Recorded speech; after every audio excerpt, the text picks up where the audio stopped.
ہاتھ میں پکڑے وہ ان چند سرخ نوٹوں کو کئی بار گن چکی تھی، لیکن ہر بار گنتی 700 پر جا کر رک جاتی اور اس کے چہرے پر چھائے تفکرات میں اضافہ ہو جاتا۔ ان 700 میں کیا کیا لاؤں گی؟ اس کی نظروں میں کچھ روزمرہ کے اخراجات کی لسٹ تھی۔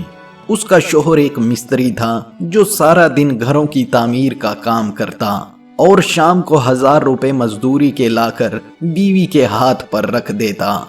سائرہ کفایت شعار ہونے کے ساتھ ساتھ سگھڑ بھی تھی، جس کی وجہ سے ان کی 2 بچوں کے ساتھ گزر بسر اچھی ہو رہی تھی۔ لیکن آج اس کے بڑے بیٹے، جس کی عمر 10 سال تھی، اس کی 10ویں سالگرہ تھی، اور ہر سال کی طرح اس دن کو اپنی حیثیت کے مطابق یادگار بنانے کی اس کے دل میں ننھی سی خواہش تھی۔ لیکن بڑھتی ہوئی مہنگائی ایسی چھوٹی چھوٹی ہزاروں خوشیوں کو نگل چکی تھی، اور پھر کل کی مزدوری کے 1000 روپے میں سے ساتھ والی خالہ جمیلہ 300 روپے اس سے ادھار لے گئی تھی، اور وہ سوچ رہی تھی کہ خالہ جمیلہ کو وہ 300 ادھار کے نہ دیتی تو وہ اپنے بیٹے کے لیے کچھ بہتر تیار کر سکتی تھی۔ پھر اس نے چادر اوڑھی اور محلے کی دکان سے کچھ سامان خریدا، جس پر اس کے 400 روپے خرچ ہو گئی۔ محلے ہی کی بیکری سے وہ 3 پیسٹریاں اور 2 موم بتیاں خرید کر لائی۔ اب اس کے پاس صرف 150 روپے تھے۔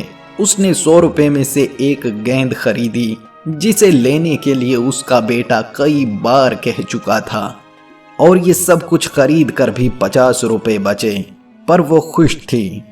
اور پھر شام کو آسمان پر چمکتے چاند نے اس چھوٹے سے گھر کے چھوٹے سے دسترخوان پر سجے آلو والے چاولوں، پلیٹ میں سجے کچھ پکوڑا چپس، سوجی کے حلوے اور 3 پیسٹریوں پر جلتی ان 2 موم بتیوں کے ساتھ اس کے ارد گرد بیٹھے ان 4 نفوش کے چہروں پر چمکتی لازوال مسکراہٹ کو نظر بھر کر دیکھا، اور یہ کہتے ہوئے بادلوں میں چھپ گیا کہ زندگی لازوال نہیں، مگر زندگی سے چھوٹی چھوٹی خوشیاں کشید کر کے خوبصورت بنائی جا سکتی ہے۔